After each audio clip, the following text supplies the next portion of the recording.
Hi, and welcome to Inside the Cold War, Six American Films, 1950 to 1964. I'm Art Eckstein, Professor of History and Distinguished University Professor Emeritus at the University of Maryland, and I'll be running the course. Our subject is American films of the early Cold War. What do we mean by the Cold War? It was a long struggle between the United States and the Soviet Union for international power and influence after World War II. The conflict was the most important event of the post-war period, and it was the most dangerous, for both sides were soon armed with terrible atomic weapons. Luckily, it never came to World War III, but the destructive struggle for power lasted for 5 decades.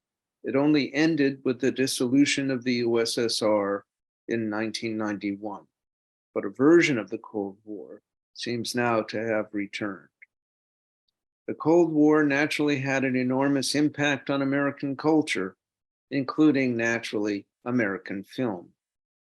Wars create anxiety. Cold War anxieties, and especially the threat of nuclear war, were major experiences of childhood and adolescence of most people taking the course. There were nuclear air raids in school, remember? There was even a Nike missile base on the beautiful Marin Headlands to defend San Francisco from an attack by Soviet nuclear-armed bombers. The anti-aircraft missiles themselves were armed with nuclear bombs. Meanwhile, in Hollywood, because communist ideology was the basis of Soviet legitimacy and Soviet expansionism, the Cold War created a special trauma, the purge of many leftist and some real communist filmmakers. The first 4 of our 6 films deal with these deep American Cold War anxieties. We'll start with a real shocker from 1959, On the Beach, directed by Stanley Kramer, starring Gregory Peck and Ava Gardner. The threat of nuclear war leading to total human extinction. Then we'll proceed in chronological order in which these films were made. We'll see My Son John, 1952, the threat of internal communist subversion led by intellectuals. Then Strategic Air Command, 1955, the tensions of constant preparedness for World War III.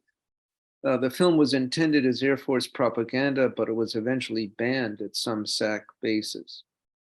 Then Invasion of the Body Snatchers, 1956, the threat of suburban totalitarianism. Your neighbors turned into bland pod people. But then we'll see 2 films indicating a growing protest against the Cold War situation from the early 1960s. The Manchurian Candidate, 1962, a satire on communist brainwashing and fears of internal subversion.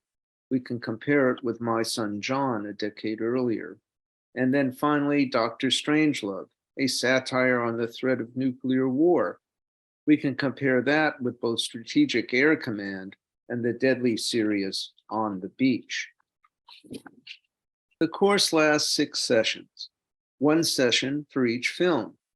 There's no required reading. The films themselves are the text, but an optional reading list will be provided to people. People in the course see each film at their own convenience in the week before we meet together to discuss it. All films are available for free or for little cost on platforms online.